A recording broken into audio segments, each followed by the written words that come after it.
Bien, listo. Empezamos. Bueno, la idea hoy es ver validación de métodos bioanalíticos. ¿Sí? Es un tema que ya deben haber visto en varios cursos, pero acá lo vamos a enfocar bastante en lo que es estudios de bioequivalencia. Entonces, quizás vean algo diferente. Si tienen alguna duda, me interrumpen o escriben en el chat como quieran. Bien. Bien, entonces validación, en realidad esta es una definición que ya deben haber visto varias veces, ¿sí?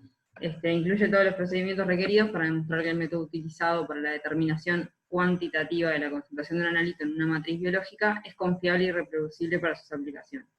En este caso en particular, como vamos a estar hablando de estudios de bioequivalencia, vamos a estar hablando de determinación de un analito en una matriz o en una muestra biológica, ¿sí? La muestra biológica puede ser sangre, puede ser plasma, ¿sí? Puede ser suero, puede ser orina, puede ser saliva. Y el analito en general nosotros lo que medimos son fármacos, pero también en estudios de equivalencia, ¿no? Pero también en investigación se pueden llegar a medir metabolitos, ¿no? Y se pueden llegar a medir biomarcadores también. Eso más que nada para estudios toxicológicos, como un marcador del estado del paciente, ¿sí?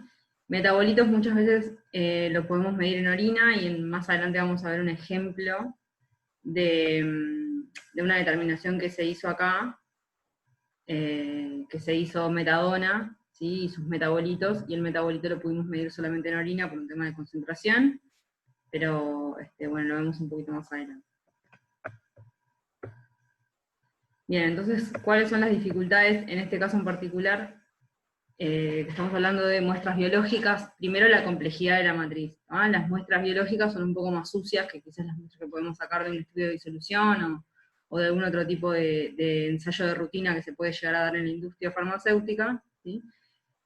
Entonces eso hace que surja la necesidad de extraer el analito desde esa matriz.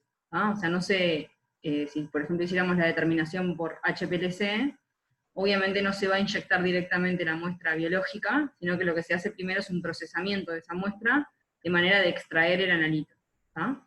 El analito, obviamente la idea es extraerlo lo más libre posible de interferencias, pero la extracción nunca va a ser específica para el analito, ¿sí? Va a ser selectiva.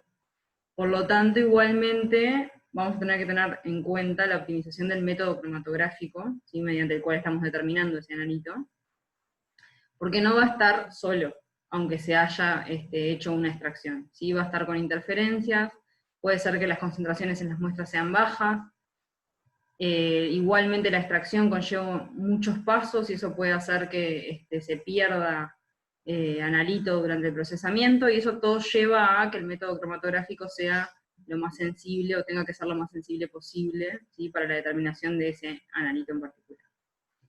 En el caso de estudios de biodisponibilidad, vamos a estar cubriendo un rango muy amplio de concentraciones, ¿sí? Porque la idea es medir un perfil, ¿no? Y en los perfiles vamos a tener concentraciones tan altas como las concentraciones que se pueden alcanzar en los tiempos máximos, ¿sí? Pero también vamos a tener concentraciones bajas, tanto al inicio del estudio, ¿sí? Como al final. Y igualmente determinar estas concentraciones del final es bastante importante porque son las que nos van a permitir determinar bien valores como clearance o semividas de eliminación, que luego se pueden utilizar para hacer algún tipo de cálculo. ¿tá? Por ejemplo, ahora bajo la curva de 0 a infinito, así para esa extrapolación vamos a necesitar el valor de la semivida, y por lo tanto cuantificar estas concentraciones al final de la curva también es importante, ¿sí? No solo C máximo, sino también estas concentraciones al final. Entonces en realidad vamos a estar cubriendo un amplio rango de concentraciones y podemos tener muestras que tengan bajas concentraciones. Esto también complejiza un poco el tema de la determinación en en estudios de bioequivalencia. Por ejemplo, comparándolos con lo que puede llegar a ser un monitoreo de rutina de fármacos, probablemente las concentraciones en un estudio de bioequivalencia van a ser más bajas, ¿sí? Porque estamos hablando de una dosis única, versus en la clínica, que quizás estamos hablando ya de una posología crónica, que por lo tanto ya se encuentra el paciente quizás en estado estacionario, y por lo tanto las concentraciones van a ser más altas. ¿tá? Todo eso en bioequivalencia es lo que dificulta un poco la determinación, ¿sí? Que sea una muestra biológica, que se tenga que cumplir determinar un amplio rango de concentraciones, y que muchas muestras probablemente tengan concentraciones bajas.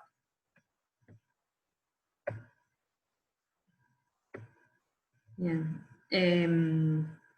Entonces dijimos que lo que vamos a tener que hacer es una extracción, ¿sí? Si como la muestra no puede ser cuantificada como tal, lo que se hace es hacer un procesamiento para extraer, ¿sí?, selectivamente ese analito.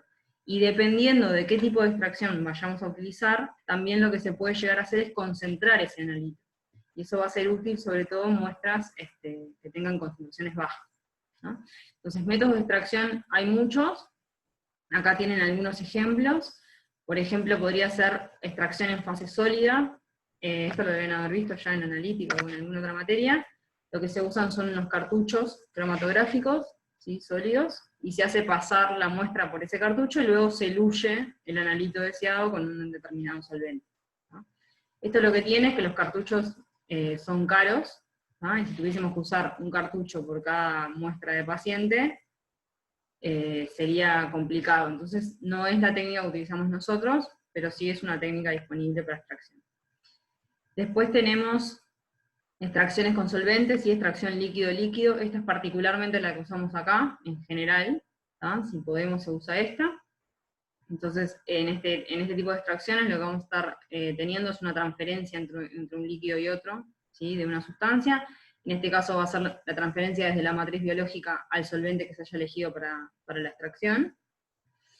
Y por último, acá tienen precipitación de proteínas, que lo que se hace es agregar un solvente a la matriz biológica, ¿sí?, con el objetivo de que precipiten las proteínas, y luego se saca el sobrenadante de esa muestra.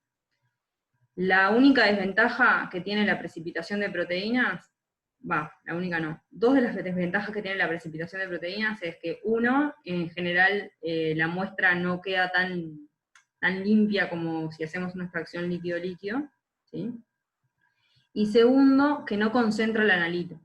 O sea, uno cuando hace una precipitación de proteínas, simplemente saca el sobrenadante, y el sobrenadante es lo que se va a inyectar. Entonces, vean que es un solo paso de extracción, y por lo tanto quizás la selectividad de ese proceso no sea tan grande como otras, y además, simplemente el analito, ¿sí?, queda en la misma concentración que la teníamos en la muestra original. Si la concentración era baja, entonces la cuantificación se va a hacer complicada, ¿sí? Los otros dos métodos sí pueden llegar a concentrar el analito si nosotros hacemos una evaporación del solvente y luego una reconstitución en un volumen menor, que lo vamos a ver más adelante, ¿tá? Pero lo que tiene de ventaja la precipitación de proteínas, que acá en algún momento también la hemos utilizado, es que es un proceso bastante rápido, ¿sí? Tiene un único paso básicamente, y eso permite el ágil procesamiento de las muestras, comparado con una extracción líquido-líquido que quizás lleva más pasos y es un poco más lento. Bien. El hacer este tipo de procesamiento, lo que obliga, o por lo menos lo que nosotros creemos que es mejor, es hacer una cuantificación con un estándar interno, ¿tá? El estándar interno lo que hace es funcionar como testigo, ¿sí? Tenemos una extracción que va a conllevar un montón de pasos, que vamos a ver ejemplos, por ejemplo, de extracciones líquido-líquido que hemos hecho acá, y van a ver que son muchos pasos, y entonces en esos pasos se puede llegar a perder analito. Y la idea en realidad es que todas las muestras se procesen de la misma manera para que nosotros podamos comparar, ¿sí?, un tiempo con otro, o un paciente con otro, perdón, un voluntario con otro, ¿sí?, o incluso mismo dentro del voluntario, una formulación con la otra. Y para poder decir que las dos muestras se procesaron de la misma manera, ¿sí?, es que aparece el estándar interno. Por ejemplo, si yo tengo una extracción líquido-líquido, ¿no?, y tengo que agregar solvente de extracción. Si yo no tuviese estándar interno, tendría que agregar ese solvente de extracción quizás con una pipeta forada, porque la idea es que todas las muestras tengan exactamente el mismo volumen de solvente de extracción, ¿sí? Y sin embargo, cuando tengo un estándar interno, como tengo una sustancia testigo que va a estar sufriendo lo mismo que sufre mi analito en todas las muestras, entonces puedo quizás agregar ese solvente, ya no con una pipeta forada, sino con una pipeta graduada, y agilizar un poco el procesamiento, ¿no? Entonces el estándar interno lo que es una solución con un analito, ¿sí? Que se agrega a la matriz biológica, y luego todo esto junto se procesa, ¿sí? Se hace el procesamiento, y al fin y al cabo lo que se va a utilizar entonces como parámetro no es el área, por ejemplo, si lo hiciéramos por HPLC, por ejemplo, sino es el área del analito, ¿sí? Sino que lo que se utiliza es la relación de áreas entre el analito y el estándar interno, ¿no? Entonces, básicamente lo que permite el estándar interno es verificar que el procesamiento fue correcto, que se dio de manera adecuada, que se logró extraer, ¿sí? El analito y el estándar interno, y además permite la cuantificación como más confiable de las distintas muestras, ¿sí? Y esto lo que hace es agilizar un poco el procesamiento. Acuérdense que el procesamiento es largo, tiene muchos pasos, y tener un estándar interno te permite no ser tan preciso en todos los pasos, ¿tá? Y eso lo que hace es agilizar el procesamiento de la muestra. ¿Cuáles van a ser los pasos claves, sí, y los que hay que tener particular cuidado cuando estamos haciendo este tipo de procesamiento? Bueno, va a ser la toma de la muestra, ¿sí? O sea, la toma del volumen que querramos cuantificar de la matriz biológica, y el agregado del estándar interno. Esos van a ser los dos pasos que se van a hacer con mayor precisión, luego de que tengamos el volumen de muestra a cuantificar y el estándar interno agregado. El procesamiento va a ser un poco más ágil y no tiene que ser tan preciso en todos los pasos, ¿no? Entonces serían los dos pasos claves esos primeros. Una vez que yo ya tengo estándar interno y analito en la muestra, en la cantidad que lo tengo que tener, entonces ya puedo agilizar un poco la situación. Bien. Perdón, antes de seguir. ¿Qué le voy a pedir al estándar interno? El estándar interno tiene que ser una sustancia que sea parecida a mi analito, ¿no? Porque recuerden que yo voy a hacer un proceso de extracción, y por lo tanto, si yo quiero extraer ambos, tanto el analito como el estándar interno, entonces voy a tener que tener dos sustancias similares que vayan a extraerse, por ejemplo, con el mismo solvente, ¿no? Bien, entonces la idea es que el estándar interno sea similar al analito que yo estoy queriendo cuantificar. Otra cosa que le voy a pedir es que no sea una sustancia común, ¿no? Imagínense que si, por ejemplo, yo uso como estándar interno el ibuprofeno, puede llegar a pasar que alguna de las muestras que tengo tenga ibuprofeno, ¿no? En este caso que estamos hablando de voluntarios sanos, y que además se les pide que durante el estudio no haya o no se administre medicación concomitante, puede que no sea un problema. Aunque en realidad nada te asegura que el día anterior a la noche no les haya dolido la cabeza y se hayan tomado un ibuprofeno, ¿no? Pero en general no debería haber interferencias con otros fármacos, justamente porque no tienen medicación concomitante. Pero en la clínica, por ejemplo, si yo estoy queriendo hacer una determinación, es muy probable que alguna muestra tenga ibuprofeno. Entonces, utilizar como estándar interno algo tan común como eso no sería lo más adecuado. O por ejemplo, otra opción de estándar interno podría ser la cafeína, ¿no? ¿Por qué no? Pero en realidad, al ser una sustancia tan común, quizás no sea la elección adecuada, porque yo no quiero que en mi muestra haya lo que yo después voy a utilizar como estándar interno, ¿sí? Porque me daría, la relación de áreas no me daría bien. Además, le voy a pedir, como a toda sustancia que voy a utilizar, ¿sí? También se lo voy a pedir al líquido de extracción, que no agregue contaminantes, o sea que el estándar tiene que ser de una determinada pureza. La idea es que no sea tóxico, ¿sí? Etcétera. Pero en principio, eso. Bien, seguimos. Para profundizar un poco en lo que es la extracción líquido-líquido, que es la que más utilizamos nosotros acá, y acá tienen una foto de cómo lo hacemos. Esto podría ser orina o plasma, la verdad en este momento no me acuerdo. Esta sería la matriz biológica en realidad entonces. Se le agregó el solvente de extracción, ¿no? La idea es que haya una transferencia entre la matriz biológica y ese solvente de extracción del analito, del estándar interno, y bueno, de lo que venga acompañado, que nosotros en realidad no queremos. Y para que se dé esta transferencia, entonces lo que hay que hacer es poner en contacto estas dos fases, ¿sí? Entonces lo que se hace en general es vortexear. Nosotros agitamos bastante, si una mezcla, no sé, 2-3 minutos en vortex vigorosamente, ¿sí? Se ponen en contacto entonces las dos fases, se da la transferencia. Una vez que creemos que ya se mezcló o se vortexeó suficiente, lo que se hace es centrifugar, ¿no? Para separar las fases, y se separa la fase orgánica hacia otro tubo, que sería este segundo de centrífugo que ven acá, y nos quedamos con ese solvente de extracción y con el analito y el estándar interno y todo lo que haya venido con ello, ¿no? Entonces, ¿qué es importante? La elección del solvente, ¿no? Y el volumen de solvente que se va a utilizar. Eso se determina justamente durante la validación del proceso, ¿no?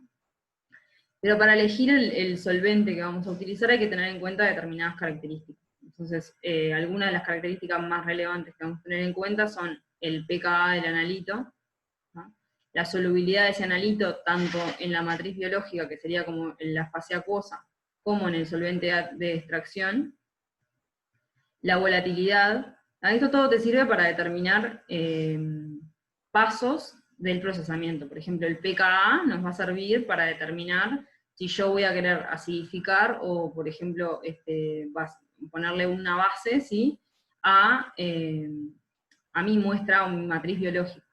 Eso va a determinar, por ejemplo, si yo tengo un analito que sea un ácido o una base, quizás lo que yo quiero hacer es favorecer la forma neutra de ese analito para que traspase mejor, ¿sí?, desde la fase acuosa a la fase orgánica, que es donde yo lo quiero tener al fin y al cabo.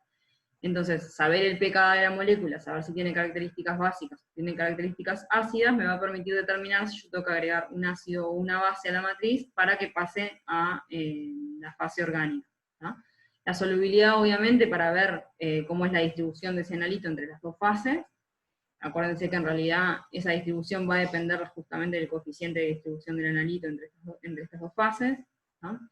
La volatilidad también es importante para determinar la temperatura que yo voy a poder utilizar durante el procesamiento. Van a ver que en unos pasos que vamos a dar más adelante, la temperatura va a jugar un rol importante, entonces saber a qué temperatura puedo llegar, si es necesario tener temperaturas altas, es importante. También está la posibilidad, por ejemplo, de cuando utilizamos la centrífuga, refrigerarla, ¿sí?, usar una centrífuga refrigerada.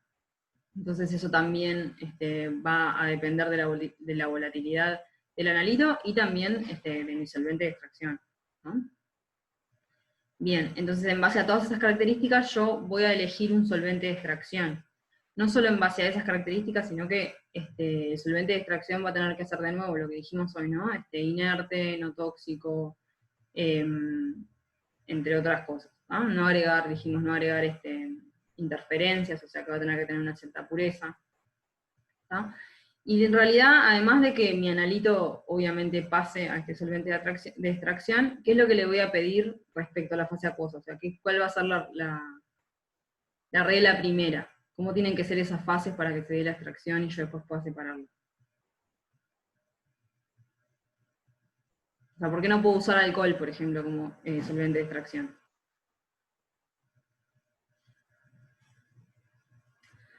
Bueno, en realidad porque si uso alcohol va a ser miscible con el agua, ¿no? Entonces nunca voy a poder separar las fases.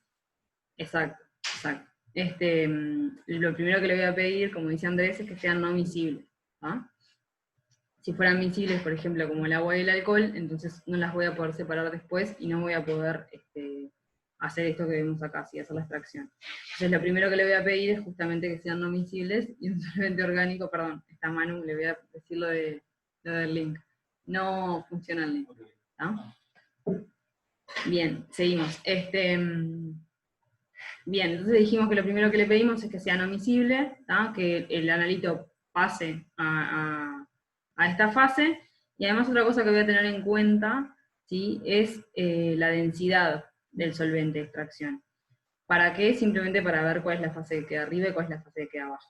Acuérdense que yo los voy a querer separar después, va a ser más fácil si la tengo arriba, no quiere decir que si la tengo abajo no la voy a poder sacar, pero va a ser más fácil si la tengo arriba, y está bueno, en este caso siempre nos vamos a dar cuenta, ¿no?, en la foto que tienen acá, siempre nos vamos a dar cuenta cuál es la fase orgánica y cuál es la fase acuosa, ¿sí? Porque la matriz tiene color. Cuando yo tengo una matriz como el plasma, la sangre o la orina, ¿sí?, y en la orina no siempre, pero tan general, va a tener un cierto color y se va a poder diferenciar del solvente de extracción. Pero por ejemplo, cuando yo tengo saliva, la saliva es transparente, si bien es un poco más sucia, cuando la ves más turbia que el solvente de extracción, no necesariamente es así. Entonces, para poder distinguir entre una fase y la otra y saber cuál es cuál, tengo que tener en cuenta la densidad para saber cuál está arriba y cuál está abajo, ¿no?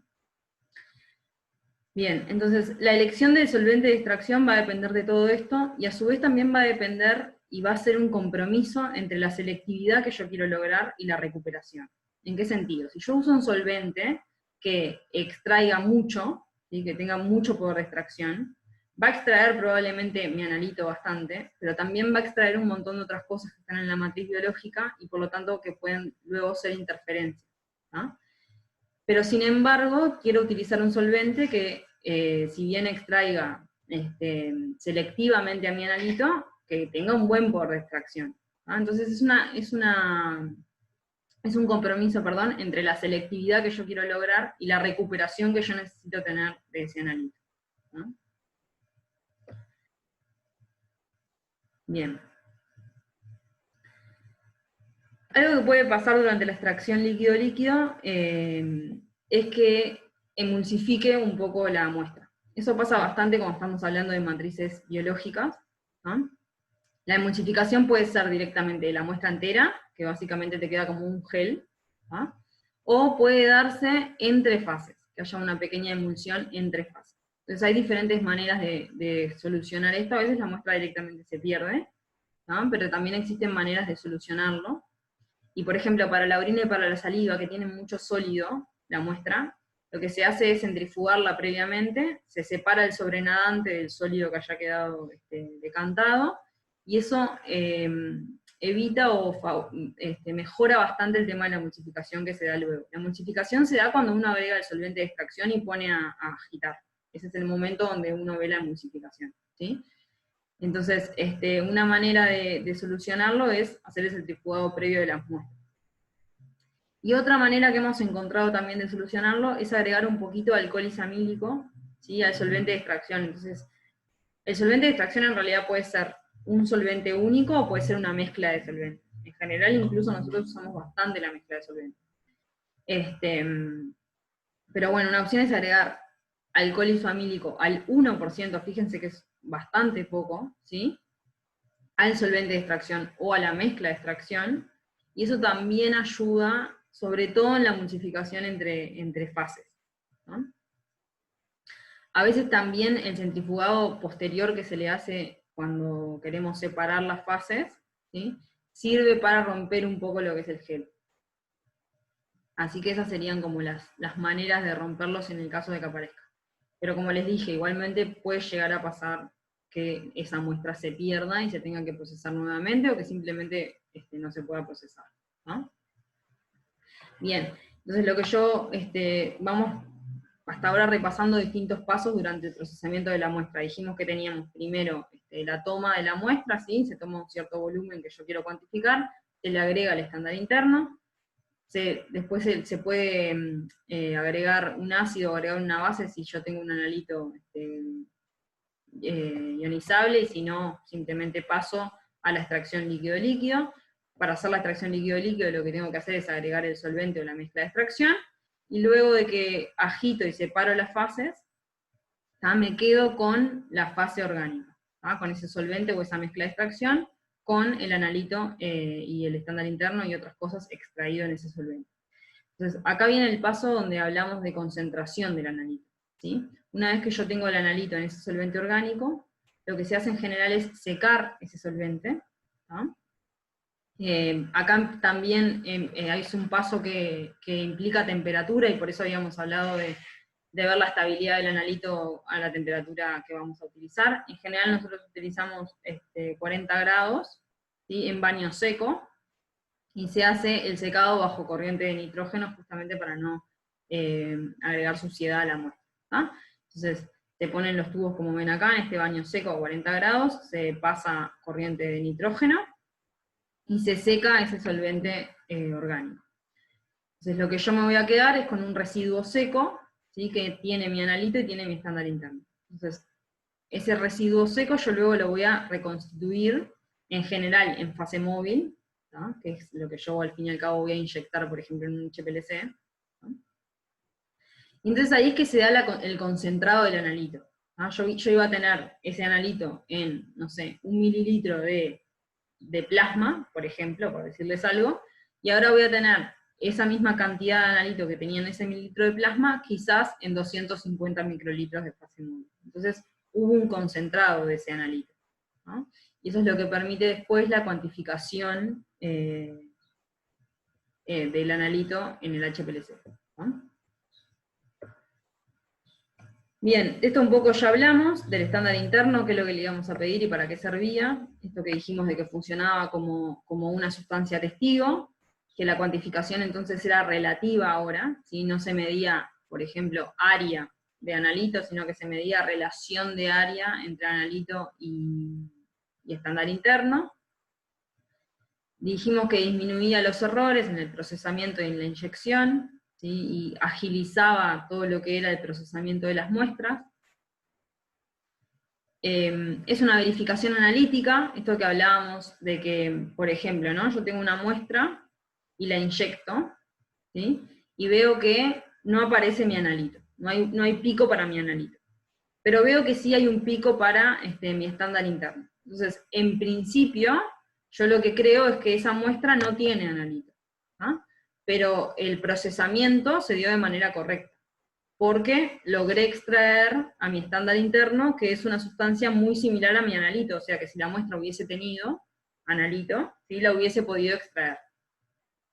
Ahora, si yo tengo una muestra, ¿no? A la que yo le agregué estándar interno, no aparece un pico de analito, pero tampoco aparece el pico del estándar interno, entonces yo puedo asumir que en realidad lo que estuvo mal fue el procesamiento, que algún paso seguí mal durante el procesamiento y no logré la extracción de ninguna de las dos sustancias. Y no puedo decir que esa muestra no tenía analito, ¿tá? Porque tampoco tengo a mi estándar interno. Entonces es una verificación analítica del sistema cromatográfico y de lo que fue mi procesamiento, ¿no? Bien, esto ya lo dijimos, que tenía propiedades físico-químicas similares justamente para que se pueda extraer y para que además pueda cuantificarse mediante una técnica cromatográfica similar a la que voy a utilizar para el analito, similar no, la misma que voy a usar para el analito, ¿tá? Y otra cosa que se le pide en general es que durante la cromatografía el huya posterior a los analitos de interés, cuando estamos hablando de una fase reversa, ¿sí?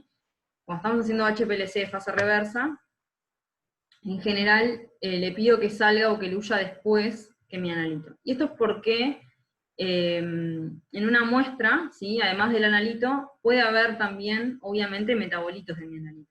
Es una muestra biológica que viene de un ser humano, ¿sí? Al que se le administró un medicamento y que por lo tanto va a sufrir procesos de metabolismo. Entonces, en su sangre, o en su plasma, o en su orina, puede haber metabolitos de este analito. Y los metabolitos, en general, al ser más hidrofílicos, en una fase reversa van a diluir antes que el analito. Entonces, por eso, como para evitar interferencias, se le pide en general que salga o que luya el estándar interno después del analito de interés, para que no haya interferencias con los metabolitos, ¿sí? Esto en lo posible. Van a ver más adelante en ejemplos que les voy a mostrar, que nosotros no logramos o no encontramos un estándar interno, ¿sí?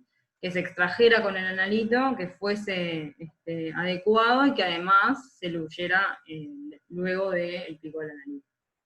Y no hay problema si uno después, cuando haga la validación, ve que no existen metabolitos que interfieran o que el metabolito sale igual a un tiempo de retención diferente del estándar interno, por más que salga previo al analito, no pasa nada, ¿no?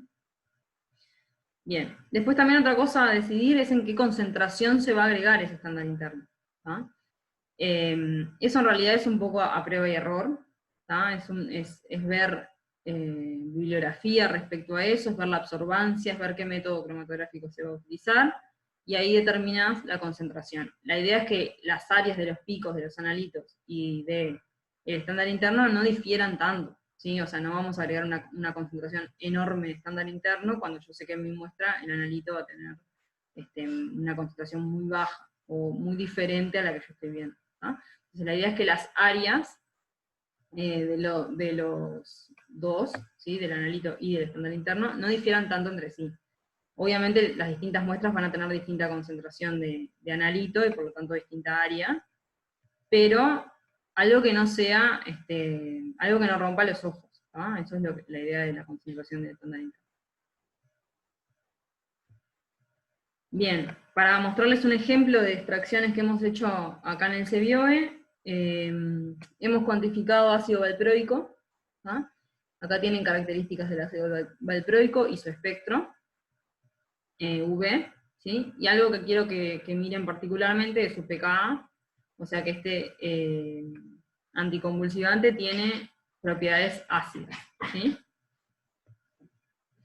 Este es el estándar interno que se utilizó en esta técnica, es el ácido octanoico. Fíjense que también características ácidas, ¿sí? Una solubilidad similar a la que veíamos para el ácido valproico. Fíjense dónde está el pico de absorbancia, para que vean la longitud de onda que vamos a utilizar, ¿no? Para la cuantificación por HPLC. Para el ácido valproico el pico estaba en 210 nanómetros, y para el ácido octanoico estaba a 207. O sea que en realidad eso también va a permitir que la longitud de onda a la que se cuantifique sea adecuada para los dos. Y acá tienen el método de extracción que utilizamos. Este en particular es una extracción líquido-líquido, y luego se hace una retroextracción también. Esto implica como una doble extracción, ¿sí? Primero se hace una extracción con un solvente, y luego se vuelve a hacer otra extracción con otro solvente diferente. ¿Por qué creen que puede haber una doble extracción? ¿Se les ocurre por qué sería necesario hacer una doble extracción?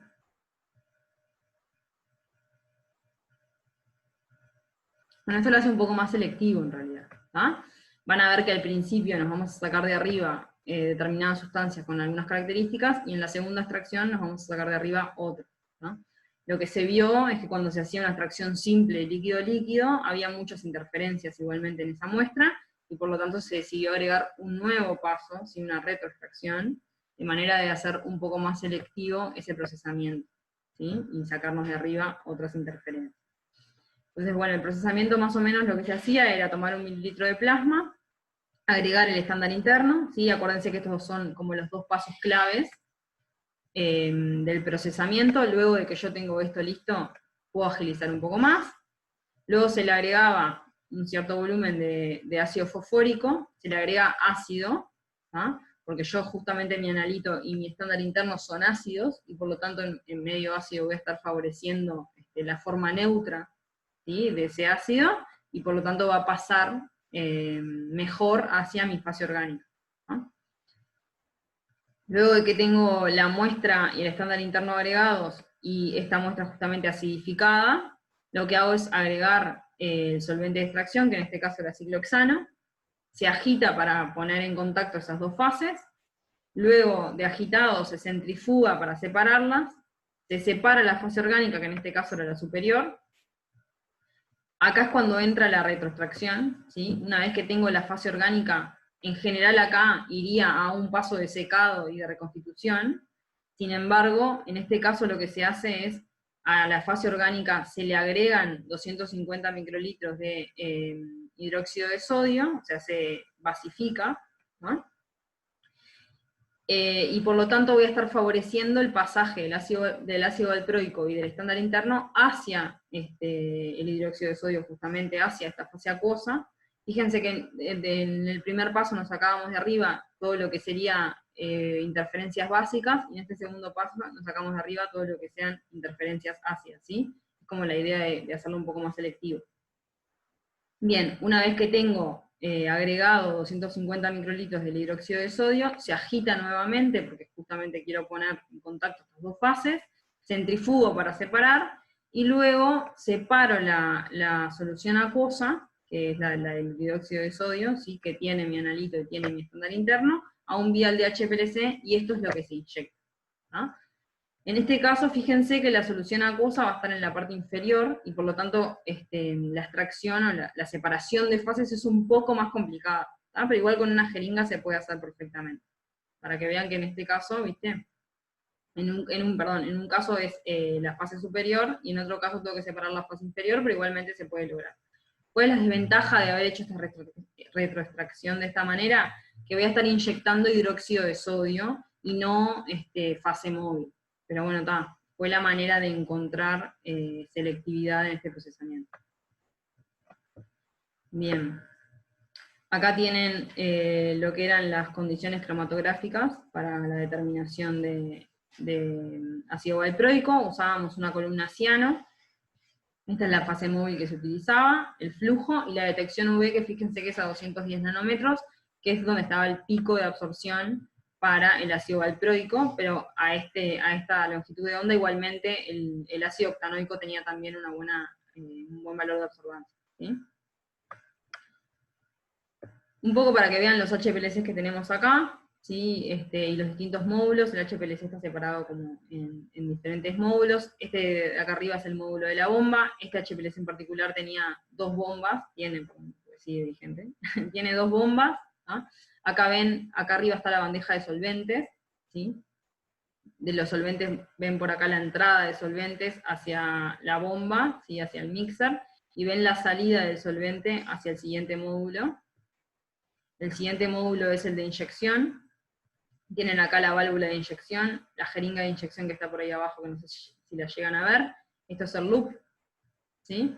Esta es la jeringa que toma el volumen de muestra que querramos. Esta es la bandeja de muestras, acá adentro van a ir un rack con los distintos viales, ¿no? Y ven acá también la salida hacia el siguiente módulo, que va a ser el de la columna. Este es el módulo de la columna, acá tienen una columna colocada. En este caso las columnas que tenemos nosotros todas tienen chip, ¿ah? Y se puede inyectar el chip en el equipo, y eso controla un poco la información sobre la columna, ¿sí? Te dice qué tipo de columna es, cuándo se empezó a utilizar, cuántas inyecciones lleva, etc. ¿Ah? Es una manera de traquear la columna. Entonces acá tienen la entrada desde el inyector, ¿ah? Pasa por la columna y sale hacia el detector. Este módulo en particular tiene un horno, entonces esta columna en realidad se puede utilizar a temperatura ambiente, o se puede calentar, o se puede enfriar también, ¿ah? Otra cosa que se puede llegar a utilizar es un guardacolumna, ¿sí? Una precolumna previo a esto. Nosotros en general, como estamos trabajando con muestras biológicas, utilizamos bastante lo que es la precolumna, ya sea de la misma fase que la columna, por ejemplo, una precolumna C18, ¿sí? Pero también hemos utilizado precolumnas de sílica, por ejemplo, con el simple objetivo de limpiar un poco la muestra, así que funcione como una especie de filtro y que no influya para nada en lo que es la separación de los analitos. Pero sí como filtro de esa muestra biológica que quizás está media sucia. ¿Ah? Es una manera de aumentar la vida útil de la columna, y como nosotros estamos trabajando con muestras biológicas en general son sucias, entonces se usa bastante lo que es la precolumna. ¿Ah? Y acá tienen la salida hacia el detector. Creo que foto del módulo del detector no hay, obviamente, porque no se abre, ¿sí? Los detectores que trabajamos acá son detectores de arreglo de diodos. Eso lo que permite es la determinación simultánea de varias longitudes de onda. Entonces, lo interesante de eso es que si uno fija la longitud de onda y ve cómo varía la absorbancia en el tiempo, lo que va a obtener es el cromatograma, ¿no? O sea, ve cómo varía la absorbancia en un determinado tiempo para esa longitud de onda. Pero si uno lo que hace es fijar el tiempo, o sea, uno elige el tiempo de retención, por ejemplo, del analito, ¿no? Fija el tiempo y varía la longitud de onda, lo que tiene es el espectro UV de ese analito. Y eso sirve bastante para lo que es identificación de los picos, ¿no? Entonces, este tipo de detector lo que permite es justamente obtener un espectro UV de los picos que aparecen en el cromatograma, y por lo tanto ayuda a lo que es la identificación. Bien, estos HPLCs que tenemos nosotros tienen un sistema de purga automático, ¿no? Más o menos, quizás ya lo vieron, pero para repasar, uno cuando utiliza un HPLC lo primero que tiene que hacer es desgasificar, ¿no? Y filtrar quizás los solventes que vaya a utilizar, ¿sí? La fase móvil, el agua, lo que sea. Pero igual nosotros lo hacemos afuera, ¿sí? O filtramos el solvente o lo sonicamos, pero igualmente el HPLC tiene un sistema de desagregado in situ, y además lo que se hace previo a que pase solvente o que pase esa fase móvil por la columna es hacer una purga del sistema, ¿tá? La purga del sistema es sacarle las burbujas de aire que pueda llegar a tener. Y para eso, este HPLC tiene un sistema de purga automático y purga desde desde donde se toma el solvente hasta la jeringa, ¿sí? Llega hasta la jeringa, obviamente sin pasar por la columna, ¿no? Que es lo que hace simplemente dejar pasar solvente, y de esa manera purgar todas las cañerías de cualquier burbuja de aire que puedan llegar a tener. Luego de hacer la purga, lo que se hace es lavar la columna. Lavar la columna es simplemente ponerle una cierta proporción de agua, más que nada, con el solvente que se vaya a utilizar, orgánico que se vaya a utilizar en la fase móvil, ¿no? Se lava esa columna de esa manera, y luego se equilibra con la fase móvil que se vaya a utilizar, ¿no? Se deja equilibrar por un cierto tiempo, y luego que la tengo equilibrada ya puedo empezar a inyectar las muestras. Se inyectan las muestras, y luego se vuelve, una vez que se termina la corrida, todas las corridas, se vuelve a lavar esa columna, y se guarda en el solvente que el fabricante haya dicho que se tiene que guardar, ¿no? Algo a tener en cuenta, simplemente para que lo sepan, es que la lámpara UV se prende una media hora antes de comenzar cualquier tipo de determinación, ¿sí? También como para estabilizar el tema de temperatura y eso, ¿no? Esto simplemente para que lo sepan. Bien, acá tienen un ejemplo del cromatograma que se obtuvo, estábamos hablando de ácido valproico, ¿sí? Para un plasma blanco. Esto simplemente se procesa un plasma blanco sin analito, ¿sí? Y se inyecta para ver el cromatograma que se obtiene, y ven que hay cosas, ¿ah? Nada de esto corresponde a analito, porque justamente, ni a estándar interno, porque justamente es un plasma blanco, ¿ah? Estas son todas interferencias que se extrajeron durante el procesamiento, ¿ah? Y que van a aparecer en las muestras que yo voy a cuantificar. Lo que tengo que asegurarme entonces, y vamos a ver más adelante, es la selectividad del método cromatográfico, y que por lo tanto ninguno de esas interferencias coincida con el tiempo de retención de mi analito de mi estándar interno. Pero eso lo vamos a ver un poco más adelante. La idea acá es que vean que en el plasma blanco, ¿sí? Igualmente salen cosas aunque no haya analito. Esto que tienen acá es un cromatograma de un calibrador. ¿tá? Los calibradores son los que se utilizan, por ejemplo, para hacer una curva de calibración. Lo que se hace es tomar un cierto volumen de plasma blanco y se le agrega una cantidad conocida de mi analito y de mi estándar interno, ¿sí? O sea, lo mismo que se hace para hacer una solución estándar, ¿sí? de una curva de calibración cualquiera, se hace sobre simplemente la matriz biológica, ¿no? Entonces acá lo que van a ver son los picos que veíamos en el cromatograma anterior, porque justamente se hace sobre plasma blanco, entonces ven que esta interferencia, por ejemplo, que veíamos en el cromatograma anterior sigue estando, estos tres picos que veíamos en el cromatograma anterior también siguen estando, y ahora lo que vemos es el pico del analito, que es en este caso el ácido valproico, y el pico del ácido octanoico, que era el estándar interno, ¿no? Como ven, parecería que no hay problema en cuanto a interferencia, ¿no? Como que se separan bastante bien de todas las interferencias que aparecían en el plasma blanco. Bien, y este sería un cromatograma de un voluntario. ¿Ah? Ven que aparece el analito, esta es una muestra que particularmente tenía analito, ¿sí? Entonces ven que aparece el analito, el ácido valproico, ven que aparece el estándar interno, que esto se agregó, aparecen algunos picos que por ejemplo, podría llegar a ser, o este de acá, ¿sí? El mismo que aparecían en los plasmas blancos que veíamos hasta ahora, ¿tá? Pero también aparecen picos diferentes y nuevos. ¿tá? Por ejemplo, sería un pico nuevo que aparece para este voluntario en particular. Obviamente no todos los plasmas van a ser iguales, ¿sí? Nosotros cuando usamos plasma blanco, usamos plasma de una persona X voluntaria que donó su plasma, ¿sí? Y todos vamos a tener cosas diferentes. Entonces, cuando analizamos la muestra de un voluntario, nada te asegura que no vayan a aparecer otros picos que no se hayan visto en un plasma blanco. Por eso cuando se hace selectividad, y lo vamos a ver más adelante, se utilizan varias fuentes de plasma blanco como para comparar. ¿sí? Bien, acá otro ejemplo. Particularmente ketoprofeno, ¿sí? También un fármaco de características ácidas, pero lo que tiene interesante el ketoprofeno en particular es que presenta isomería. ¿no? Y supongo que en alguna clase ya habrán hablado de la importancia de cuantificar los isómeros por separado, sobre todo si uno tiene acción farmacológica y el otro no, como sería el caso del ketoprofeno. ¿no? Entonces es interesante poder medir los isómeros por separado. Y fue lo que hicimos acá. Este es el procesamiento que se utilizó para ketoprofeno. Ven que se toma 1 mililitro de plasma, se agrega estándar interno, que en este caso era fenobarbital, se acidifica, lo mismo que hacíamos para ácido valproico, ¿sí? Ketoprofeno también de características ácidas, acidifico para que pase a la fase orgánica, ¿sí? Se agita en vórtex durante 10 segundos, esto es simplemente para que el ácido quede homogéneo, ¿sí? Para que quede una mezcla homogénea. Se le agrega la mezcla de extracción, que en este caso era hexano acetato de etilo. Fíjense que esta es una mezcla de extracción. El acetato de etilo es un solvente que extrae, tiene muy buen poder de extracción, y el hexano tiene un poquito menos. Si yo usara 100% acetato de etilo, probablemente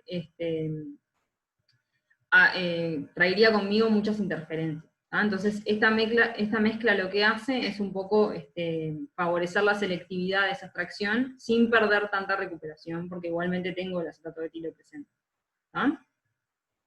Bueno, una vez que yo agrego la mezcla de extracción, agito para poner en contacto esas dos fases, centrifugo para separarlas, separo la fase orgánica, y fíjense que en este caso sí, no hay una retroextracción, y por lo tanto, luego de tener la fase orgánica separada, la evaporo a sequedad, ¿sí? Bajo corriente de nitrógeno, en un baño seco a 40 grados. Luego de que tengo el residuo seco, voy a retomar en 100 microlitros de solución de fase móvil, y acá ven la concentración que se dio de este analito, ¿sí? O sea, la cantidad que yo tenía en 1 mililitro de plasma, la voy a tener ahora en 100 microlitros de fase móvil. ¿Sí? Agito en vórtex para que ese residuo seco quede bien disuelto en estos 100 microlitros que yo acabo de agregar de fase móvil, y luego lo paso a un vial, y esto es lo que voy a inyectar. Nosotros acá hicimos una determinación de los isómeros por separado. ¿Creen que durante este procesamiento se separaron los isómeros? ¿Ven algún paso acá donde se puede haber separado los isómeros?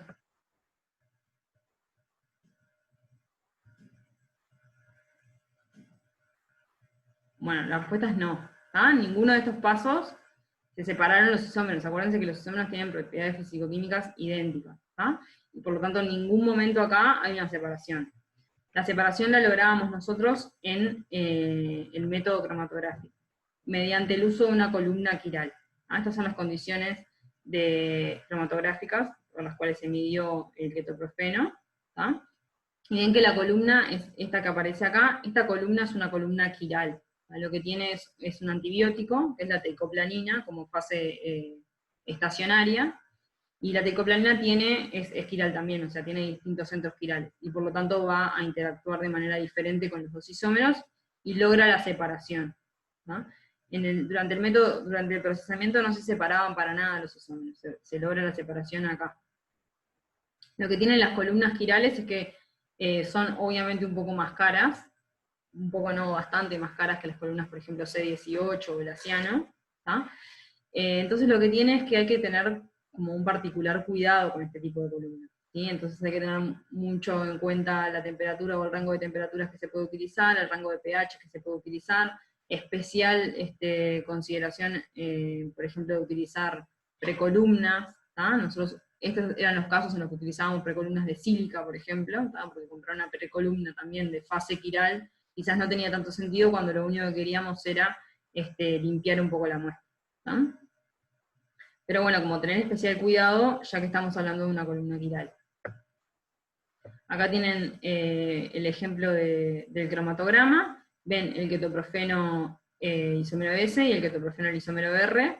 Y este era el estándar interno que era fenobarbital. Fíjense que en este caso el huye anterior. No era lo deseado, pero bueno, estamos hablando de una determinación un poco más complicada en este caso, porque estamos hablando de básicamente medir dos analitos.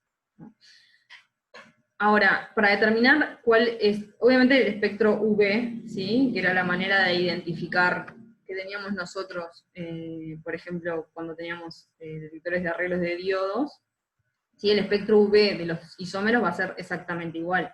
Entonces, ¿cómo identificar cuál es el isómero R y cuál es el isómero S, perdón? ¿Cómo se les ocurre?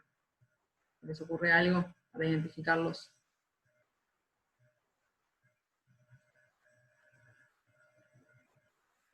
Bueno, las opciones son dos, en realidad.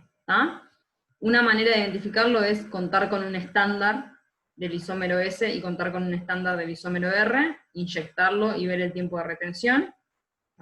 Eso obviamente tiene sus implicancias económicas, ¿sí? Conseguir estándar de ambos isómeros, y no simplemente una mezcla racémica, ¿sí? Y la otra opción es simplemente buscar bibliografía.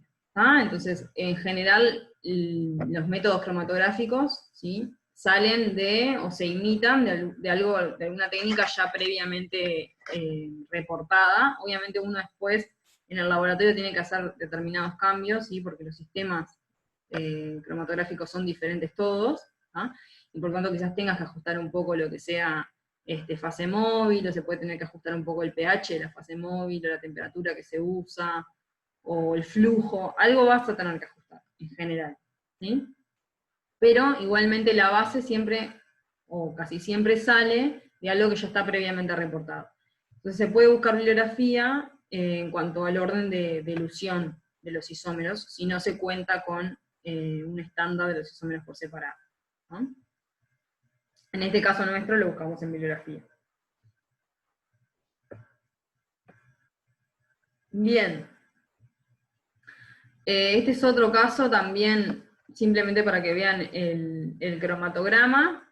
También medimos ibuprofeno, la técnica de extracción obviamente era muy similar a la del ketoprofeno, porque son analitos de características muy similares. ¿Sí? Acá tienen de nuevo el isómero R de ibuprofeno, el isómero S, y este era el estándar interno que era furosemida. En este caso sí logramos que saliese después. Acá tienen el ejemplo de los espectros UV, ven que el del R ibuprofeno y el del S ibuprofeno son exactamente iguales, por lo tanto no son útiles los espectros para la identificación de los picos, sí para la identificación de los isómeros, sí para decir qué es ibuprofeno, no para decir cuál es S y cuál es R. ¿Está? Y acá tienen el espectro de furosemide, que es como bastante característico, que también es bastante útil para lo que es identificación de furosemide. Bien. Otro ejemplo, en este caso también quiral, ¿sí?, la metadona, pero la diferencia es que la metadona tiene propiedades básicas, fíjense su pKa, ¿no?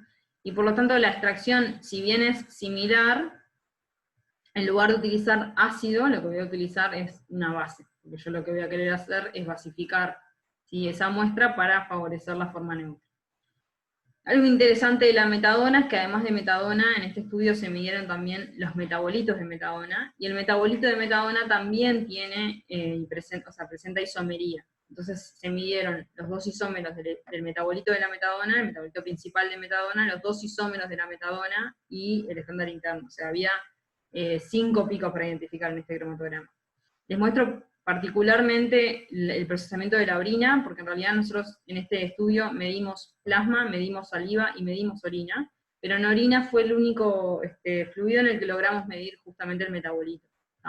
En los demás fluidos el metabolito estaba, pero en concentración muy baja y no lo logramos cuantificar bien. Sin embargo, en orina aparecía una cantidad obviamente importante del metabolito y pudimos cuantificarlo. El procesamiento bastante similar a todo lo que ya vimos, ¿sí? 1 mililitro de muestra, se agrega estándar interno, en este caso en lugar de acidificar como veíamos para los fármacos ácidos, lo que se hace justamente es basificar, ¿sí? Se agita, y luego se agrega la mezcla de extracción. Fíjense la mezcla de extracción, ¿sí? 99% hexano y 1% alcohol isoamílico. ¿Se acuerdan para qué servía el alcohol isoamílico? Para evitar la emulsión. Perfecto, gracias Andrés. El alcohol isoamílico se usa para evitar la emulsión. Acuérdense que estábamos hablando, en general orina y saliva son dos fluidos que emulsifican bastante. Entonces el agregar simplemente un poquitito de alcohol isoamílico ya ayuda. Imagínense que nosotros esta técnica primero la probamos solo con hexano y emulsificaba mucho, ¿sí? Y al agregar el alcohol isoamílico pudimos hacer la cuantificación bien. Bien.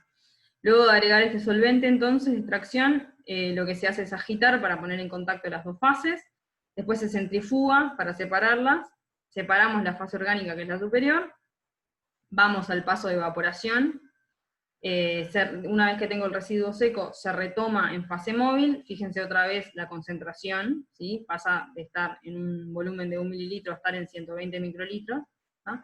Se agita para que ese residuo sólido se disuelva bien, y se pasa a un vial, y esto es lo que se inyecta.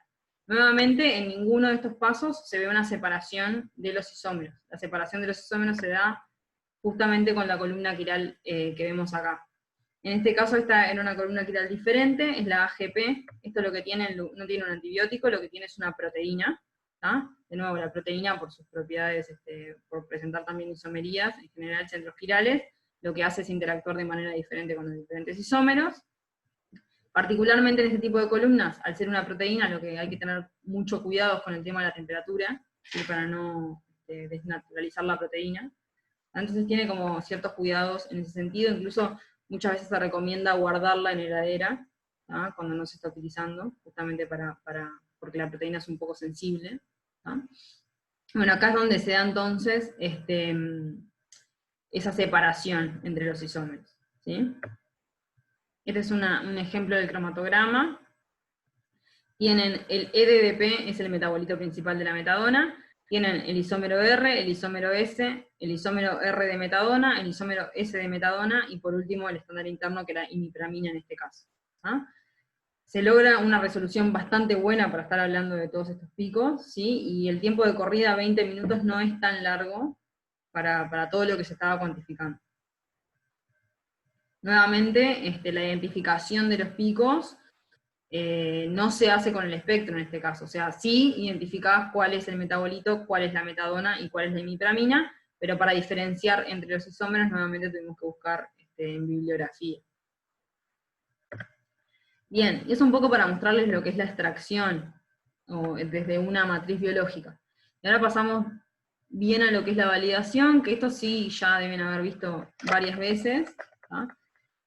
Son los parámetros a evaluar durante una validación, ¿tá? La selectividad, la recuperación, dice curva de calibración, pero al fin y al cabo lo que estamos evaluando es la linealidad, ¿sí?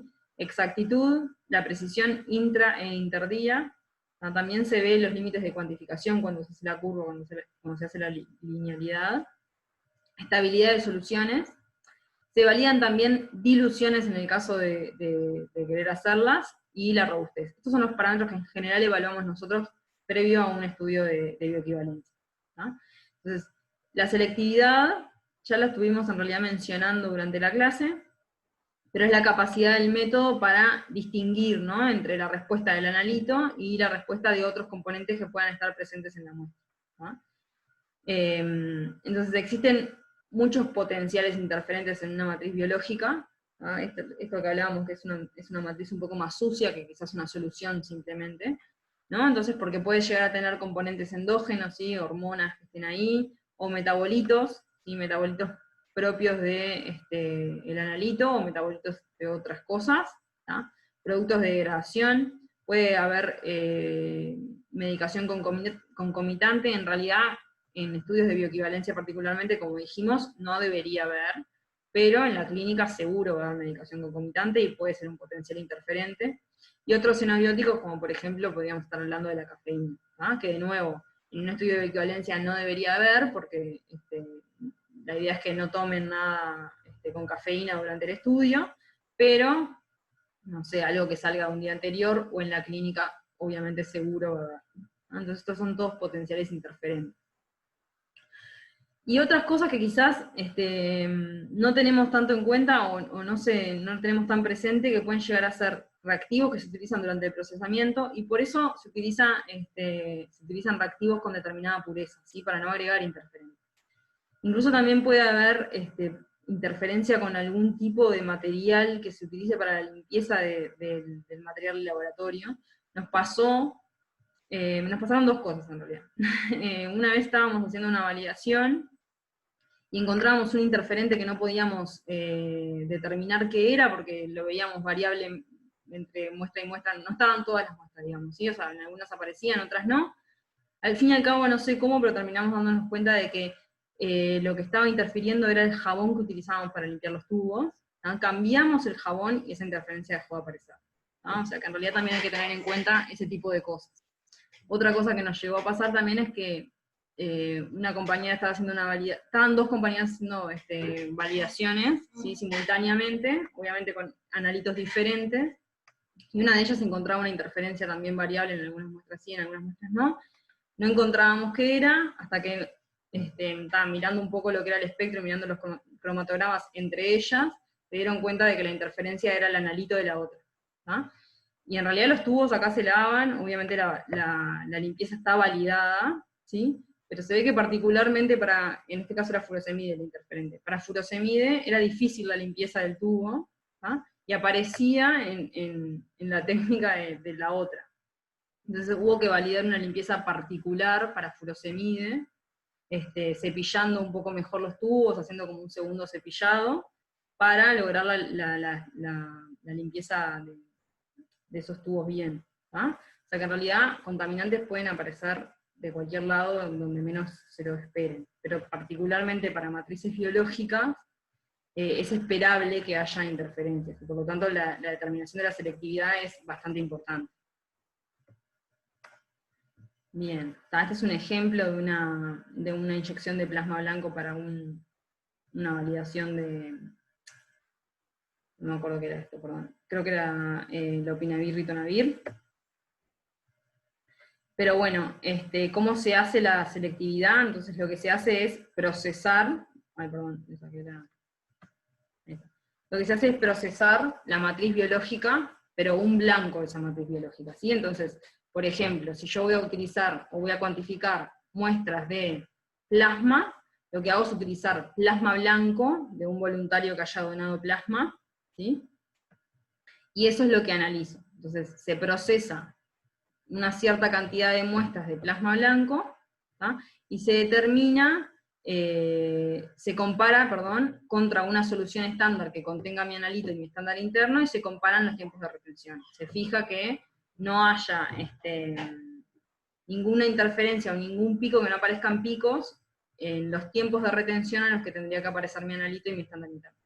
En algunos casos puede llegar a aparecer un pico, ¿tá? Y en ese caso se va un poquito más allá, y lo que se determina es el área de esos picos, ¿sí? Se ve qué tanto se comparan contra las áreas que yo espero que haya de analito y de estándar interno, y se ve si efectivamente va a ser una interferencia o no. ¿Ah?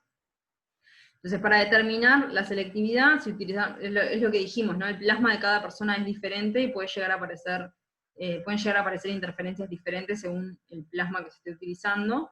Entonces lo que se hace para determinar selectividad es, como mínimo, nosotros acá usamos 3 fuentes, ¿sí? O sea, 3 plasmas blancos de procedencia diferente, básicamente de 3 personas diferentes, ¿sí? Y de esta manera se asegura la selectividad después para la mayoría de las muestras que vamos a estar procesando, o sea, para la mayoría de los voluntarios que vamos a estar reclutando. ¿Ah?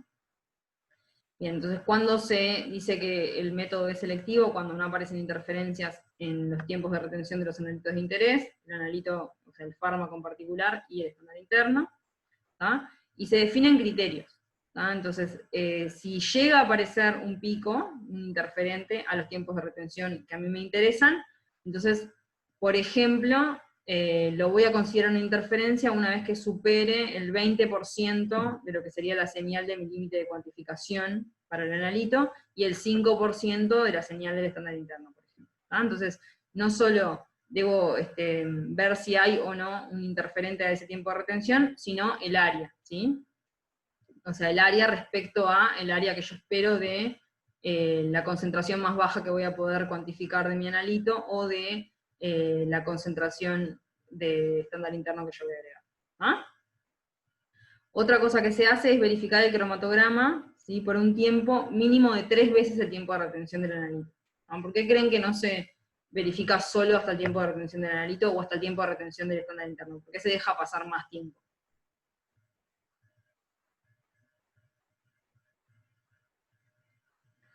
En realidad es porque, imagínense que estas corridas se van a dar una atrás de la otra. ¿Ah? Entonces, si yo inyectara algo y no saliese en el tiempo de retención del analito, ¿tá? Sino que saliese, por ejemplo, imagínense, no sé, el tiempo de retención del analito que sea 10 minutos, ¿tá? Y mi tiempo de corrida son 15, ¿tá? Y mi interferencia aparece a los 20 minutos. Bueno, no me va a aparecer en el primer cromatograma, pero sí me va a aparecer en el segundo. O sea, la interferencia no desaparece de la columna, ¿sí? En algún momento se va a eludir, si está presente. Entonces, si aparece un pico grande, aparece una interferencia grande, pero no aparece en el primer cromatograma, seguramente lo pueda llegar a ver en el segundo. ¿Ah? Entonces, siempre se deja pasar más tiempo por lo menos 3 veces el tiempo de retención del analito para ver si no hay una interferencia igual que pueda llegar a aparecer en las corridas siguientes, ¿no? Bien, eso sería selectividad. Después otra cosa que se evalúa es la recuperación. Y acá cuando hablábamos de la elección del solvente, decíamos, por ejemplo, que la elección del solvente era un compromiso entre la selectividad y la recuperación. La selectividad es que yo pueda determinar, distinguir, ¿no?, mi analito y mi estándar interno de otras cosas. Y la recuperación es cuánto yo puedo sacar de ese analito.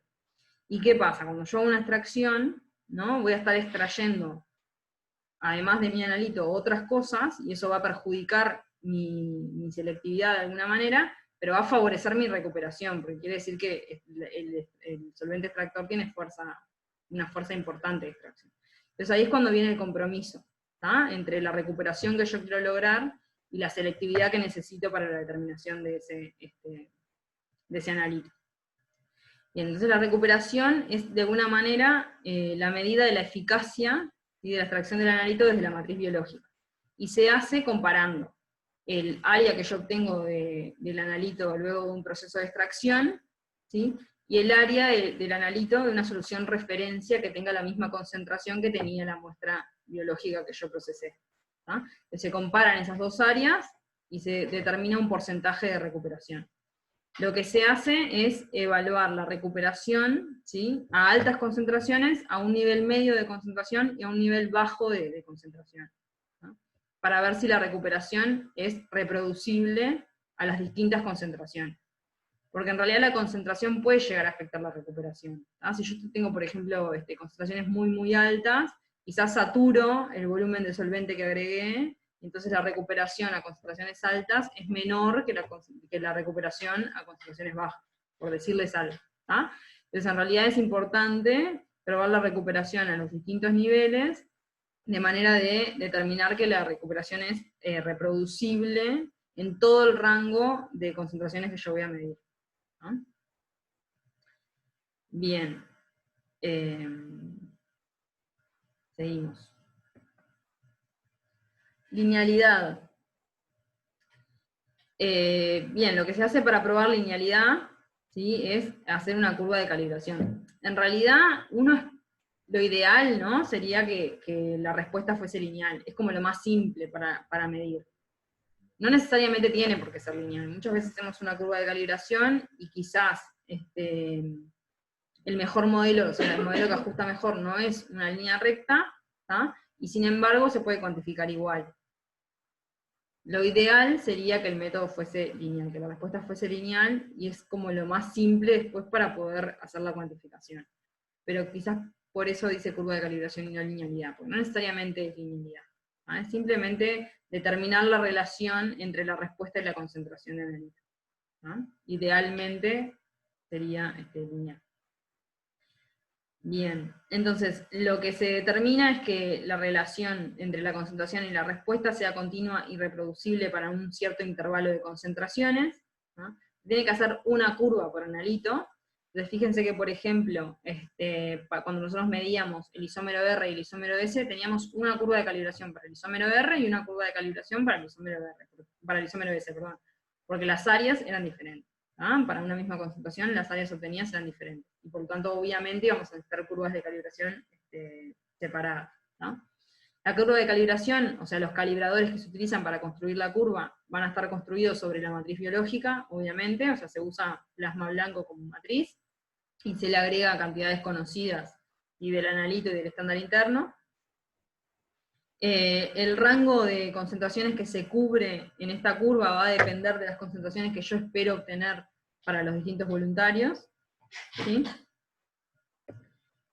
Y lo que se hace entonces es preparar por lo menos 6 calibradores, o sea, 6 niveles de concentración. Cada nivel de concentración en general se procesa por triplicado, ¿sí? Y se evalúa el modelo de mejor ajuste. Se utiliza o se intenta utilizar la función más simple que cumpla con los requerimientos necesarios para poder cuantificar el analito. En general se busca que sea lineal, esa es la idea. Bien, la desviación que se acepta para cada uno de los calibradores respecto a la concentración teórica que yo sé que tengo es un 15%, ¿sí? Excepto para el límite inferior de cuantificación, para el que somos un poco menos exigentes, ¿tá? Porque es como la respuesta más difícil de obtener, digamos, y se acepta hasta un 20% de desviación, ¿no?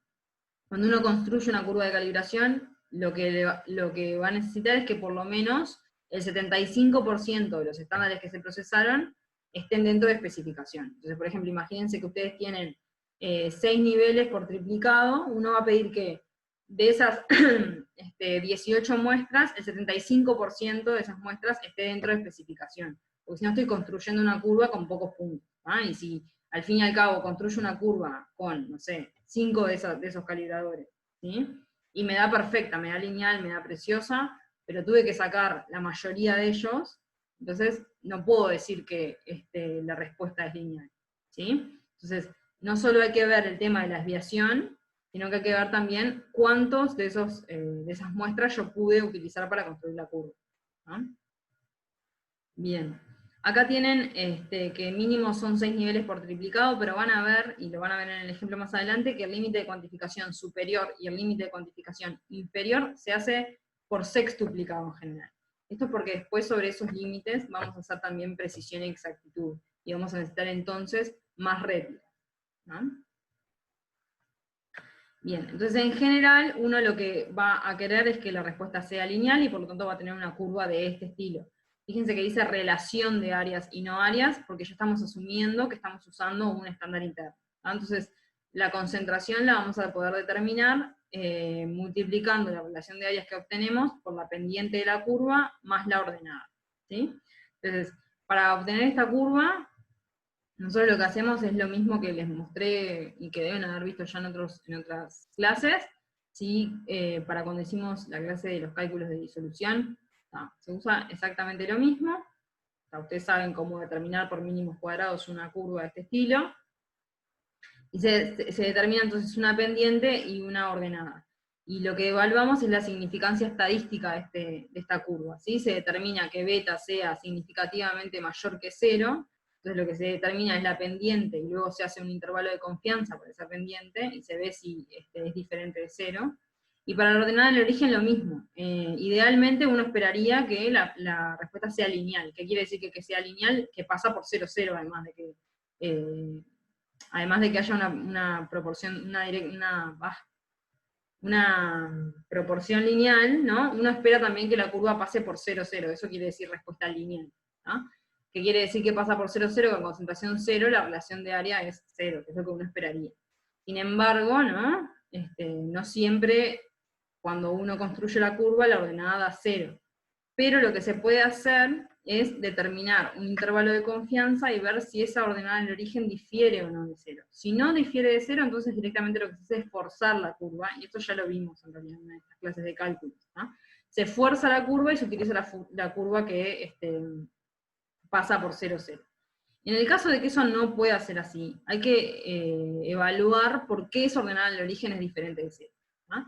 Si esa ordenada del origen es negativa, lo que quiere decir es que la curva, cuando la concentración es 0, cruza, ¿sí? El eje de X, ¿sí? Cuando es 0, cruza a un valor positivo.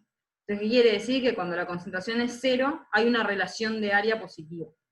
Y eso puede llegar a implicar que haya interferencia, ¿no? Porque vemos una relación de área, o sea, vemos un pico al tiempo de retención del analito cuando la concentración es 0, cuando yo al calibrador no le agregué nada, digamos, ¿no?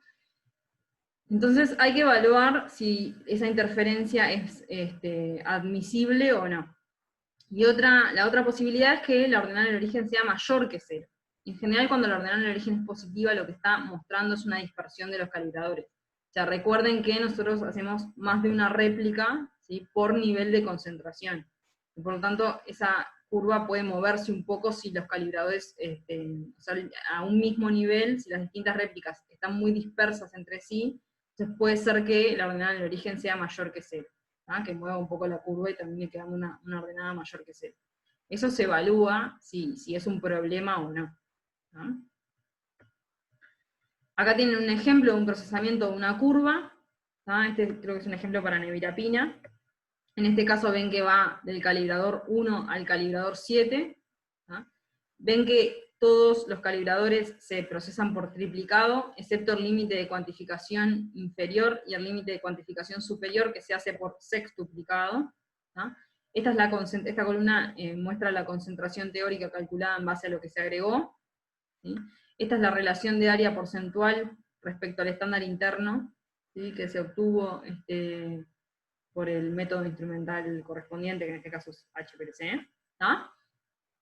Y lo que se hace es un promedio entonces entre la relación de área de las distintas réplicas, que es lo que ven acá, para cada uno de los niveles, y se hace una curva con estos datos. ¿No? Se grafica concentración en función de relación de área, y eso es lo que ven acá abajo. ¿No? Esta es la determinación de la curva para estos datos. Entonces acá ven que la ordenada da 10, ¿ah? Sin embargo, cuando hacemos el intervalo de confianza de la ordenada, vemos que el intervalo incluye al 0, entonces lo que se hace es determinar nuevamente la curva, pero forzándola por 0, o sea, obligando a que esa ordenada en el origen sea 0, y se determina una nueva pendiente. ¿Ah? Y esta sería entonces la pendiente de la curva de calibración. Después tienen el error estándar, el coeficiente de determinación, la significancia, y acá tienen el valor de P, ¿sí? Lo que quiere decir de que esta curva es significativa. Fíjense que el intervalo de confianza de la pendiente es muy chico y por lo tanto no incluye el 0, o sea que la pendiente es significativamente diferente de 0. ¿No? O sea que esta es una curva con significancia estadística. ¿No? Algo interesante a ver es que nosotros habíamos dicho que para la curva admitíamos para aquellos niveles de concentración que no fuesen al límite inferior de cuantificación, un 15% de desviación respecto a su valor teórico, y para el límite de cuantificación un 20% de desviación respecto a su valor teórico. Entonces, una vez que obtenemos la curva, ¿sí? Lo que se hace es determinar el valor de concentración experimental, y multiplicando la relación de área por este valor de curva, de pendiente, perdón, y acá tienen entonces el valor, ¿dónde está? Acá, el valor que se obtendría sin ordenada en el origen. ¿Ah? Este valor de concentración se compara con el valor real, que yo sé que tiene de concentración esa muestra, y se hace una desviación, ¿ah? Que es la que ven acá, desviación porcentual. ¿Ah? Ven que la desviación en este caso es de un 18 o un 19% más o menos. Por lo tanto, es una desviación menor que el 20% que le permitimos al límite de cuantificación, y ven que acá en esta columna que dice activo, refleja que este calibrador se está utilizando para la construcción de la curva. ¿Sí? Por eso dice sí.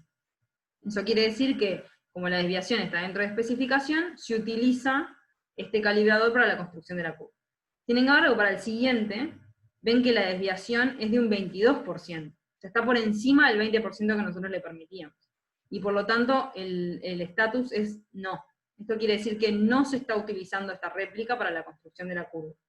¿Qué quiere decir que no se esté utilizando? Que acá, cuando ven el promedio de relaciones de área, ¿sí? No se está utilizando para este promedio estas dos réplicas que ven acá. ¿Ah? Esto es una función que se hace automática. Se dice que se calcula el promedio si esto es menor que 20. ¿Ah? Si no es menor que 20, entonces no se utiliza para hacer el promedio de relaciones de área. ¿No? Y luego ven que todas las demás están por debajo de 15% de la desviación, que era lo que nosotros pedíamos, ¿sí? Y por lo tanto todas están utilizadas para la construcción de la curva. Fíjense que acá, obviamente, estamos usando más del 75% de las réplicas que tenemos para la construcción. Sin embargo, no se están usando todas, y está bien eso. ¿Ah? No hay problema, no pasa nada. Hay dos réplicas que no se utilizan para la construcción de la curva, pero más del 75% de los calibradores que se inyectaron se están utilizando. ¿No? Entonces, para este caso se probó la relación lineal, ¿ah? Se pudo forzar la curva por 0,0, por eso digo que es relación lineal. Se obtuvo una curva de significancia estadística con pendiente diferente de 0, y se están utilizando para la construcción de esa curva más del 75% de los calibradores inyectados. Esto es para que vean la función de Excel que se utiliza para estimar la curva. Esto ya lo vimos cuando vimos el tema de las disoluciones, ¿sí? Se usa estimación lineal, y se construye la curva de esta manera, y se obtienen estos parámetros como error, el valor estadístico de F, el coeficiente el R cuadrado, ¿tá? Y esas cosas que se utilizan también para poder construir lo que es el intervalo de confianza. A esto ya lo vimos un poco en otras clases y por eso no voy a ahondar ahora, pero es simplemente la construcción de una curva de calibración. Bien, algo a considerar cuando hacemos el tema de las curvas de calibración es que como estamos abarcando un amplio rango de concentraciones, por esto que dijimos de que hacer un estudio de equivalencia y querer medir un perfil, íbamos a tener concentraciones alrededor del tiempo máximo altas y quizás a tiempos posteriores un poco más bajas, ¿sí? Esto lo que puede llegar a hacer es que necesitamos ponderar, ¿ah? Entonces, ¿qué quiere decir la ponderación? Cuando uno hace un mínimo cuadrado, si recuerdan más o menos, lo que hace es de minimizar las diferencias entre la concentración teórica que yo sé que tiene y la concentración experimental, ¿ah? Lo que quiere es minimizar esas diferencias. Si uno ve que las diferencias en general, por ejemplo, ¿no? Son de un 10%, ¿sí? Un 10% para concentraciones bajas quizás es un valor absoluto chico, y un 10% para concentraciones altas es un valor absoluto muy alto, ¿no?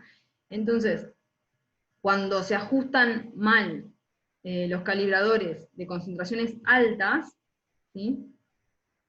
Esos mínimos cuadrados, o sea, esas diferencias van a ser muy altas, ¿sí? Y por lo tanto la curva se va a ajustar mucho, se va a intentar ajustar mucho a esos calibradores altos, para minimizar de esa manera la suma de cuadrados, ¿sí? Entonces voy a tener quizás una curva que se ajusta muy bien a los puntos altos, a las concentraciones altas, y sin embargo quizás no tan bien a las concentraciones bajas. Entonces concentraciones bajas las voy a cuantificar no tan bien. Entonces una opción es hacer lo que se llama la ponderación. Entonces lo que se hace ahí es que la suma de cuadrados tiene en cuenta la concentración, y por lo tanto no se ajusta ahora más o mejor a los puntos altos, sino que se ajusta de igual manera a todo el rango de concentración, ¿ah? Eso no siempre es necesario, depende del rango justamente de concentraciones que vayas a utilizar. Nosotros la ponderación la hemos tenido que utilizar muy pocas veces, en general no la necesitamos, ¿no? Pero sepan que es una opción en caso de que pase algo así. Bien, otra cosa que se mide entonces o se tiene en cuenta son los límites de cuantificación, y para los límites de cuantificación lo que se hace es exactitud y precisión, ¿ah? El límite de cuantificación inferior va a ser la menor concentración del analito que puede ser determinada, con precisión aceptable y con exactitud aceptable. ¿Qué quiere decir esto? Que la precisión medida o identificada como un coeficiente de variación sea menor al 20%, y la exactitud, que se calcula como una desviación media, también sea menor al 20%. ¿Ah? Otra cosa que se pide es que la relación señal-ruido sea mayor que 5 para este límite de cuantificación, y que obviamente sea significativamente mayor que 0. ¿Ah?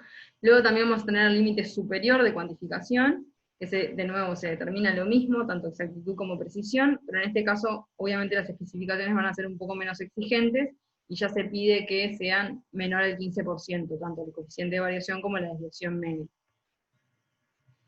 Bien, esto ya lo vieron bastante, me imagino. La exactitud entonces va a ser la capacidad del método de proporcionar resultados cercanos al valor teórico real, y la precisión va a ser el grado de dispersión que hay respecto al valor medio, ¿sí?, que se obtiene.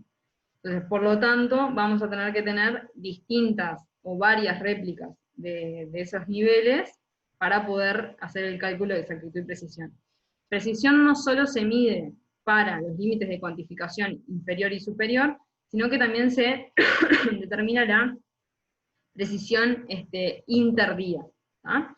La intradía se hace con controles, ¿tá? Y también se hacen varias réplicas y se determina de nuevo coeficiente de variación. Y la interdía también se hace con controles, lo vamos a ver ahora un poquito más adelante, que se inyectan en diferentes días, y también se hace un coeficiente de variación. ¿Ah? Bien, entonces, para la exactitud y precisión de lo que es controles, o sea, esta que hablábamos, intra e interdía, ¿sí?, lo que se hace es tener diferentes soluciones, también en matriz biológica, a estas le llamamos soluciones control, que tengan una concentración a un nivel alto dentro de la curva de calibración, un nivel medio y un nivel bajo. En general acá ven cómo se define el criterio alto, medio, bajo. El alto es más o menos un 75% del valor de la curva, ¿sí? Del más alto de la curva. El valor medio es el 50%, o sea, mitad de curva de calibración, y el bajo es 3 veces el límite de cuantificación. Entonces, en general, cómo construimos los controles. Y lo que se hace es procesar por sextuplicado, ¿sí? Cada uno de los controles, y se determina un coeficiente de variación. Para el intradía, se hace el mismo día, se inyectan se procesan las 6 réplicas de cada uno de los niveles, se inyectan las 6 réplicas de cada uno de los niveles, se calcula un coeficiente de variación y se ve si está por debajo del 15% especificado permitido. En el caso de la interdía, se puede hacer de diferentes maneras. La manera más correcta sería todos los días, ¿sí? Por lo menos por una semana, hacer una inyección, un procesamiento de 6 réplicas de cada uno de los controles también. Y después hacer un coeficiente de variación entre todas las inyecciones. Acá tienen cómo se calcula exactitud y cómo se calcula la precisión, esto ya lo deben haber visto varias veces, pero acuérdense que se pide 15% para exactitud y 15% máximo para precisión, siempre y cuando no estemos hablando del límite de cuantificación, que ahí se pide un 20%. Entonces, cuando se hace precisión y exactitud, se hace a 3 cosas, digamos. Por un lado, se le hace exactitud y precisión a los límites de cuantificación superior e inferior de la curva, y por eso hay 6 réplicas, se calcula entre ellos la desviación y el coeficiente de variación. Después también se hace precisión intradía con los controles alto, medio y bajo, y después también se hace precisión interdía también con los controles alto y medio y bajo. Bien, otro parámetro a estudiar es la estabilidad.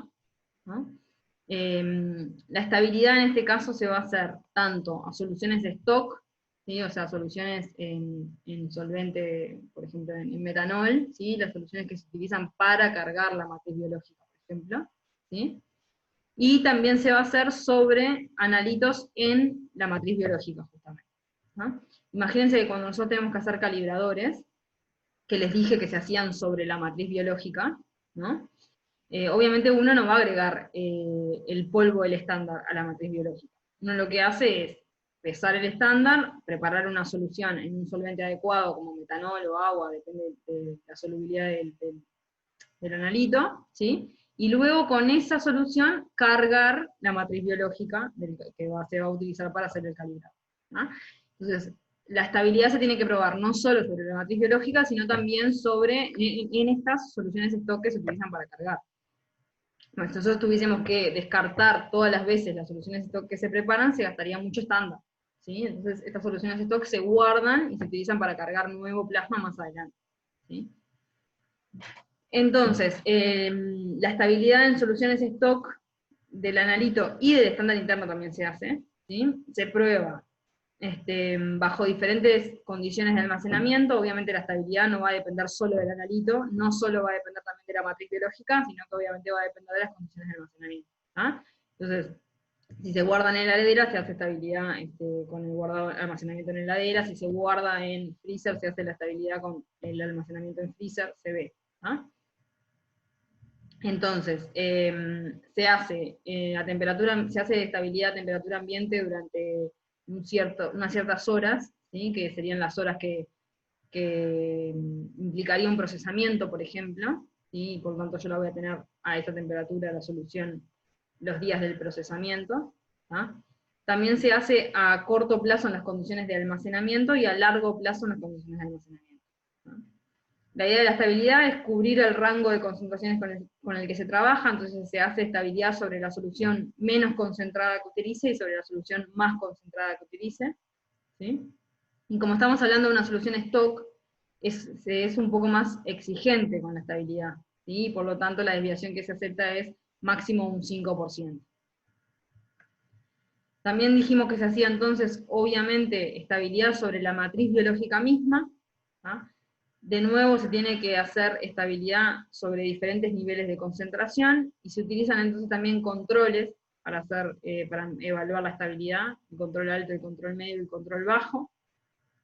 En general, obviamente, este tipo de muestras se guarda en freezer, en congelador, y por lo tanto se mide la estabilidad bajo estas condiciones de almacenamiento a corto y a largo plazo, pero también se mide estabilidad a temperatura ambiente por un cierto tiempo de trabajo. Esto en general queda cubierto cuando se hace estabilidad a corto plazo. Uno cuando hace estabilidad a corto plazo va a tener que procesar, y cuando hace a largo también, ¿no? Va a tener que procesar, y durante este procesamiento la muestra va a estar a temperatura ambiente, y por lo tanto de alguna manera la estabilidad mesada a temperatura ambiente queda cubierta cuando se prueba estabilidad a corto plazo, ¿no? Y particularmente para este tipo de muestras que se van a guardar en freezer, también se hace estabilidad luego de determinados ciclos de congelado y descongelado, ¿no? Entonces lo que se hace es congelar y descongelar la muestra por una semana, ¿sí? Todos los días, y se inyectan los controles todos los días, luego de estos ciclos de congelado y descongelado, para determinar la estabilidad, ¿no? La desviación aceptada en este caso es un poco mayor, 15%, porque ya estamos hablando de una matriz biológica, estamos hablando de algo un poco más complejo. Bien, otra cosa que se pueden llegar a verificar son diluciones. En el caso de esperar concentraciones superiores al límite alto que yo alcancé de cuantificación.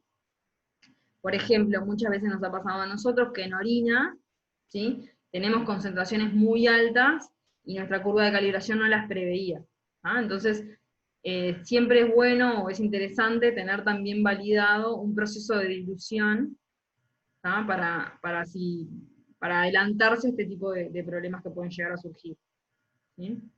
Entonces lo que se hace es simplemente verificar nuevamente exactitud y precisión para muestras diluidas.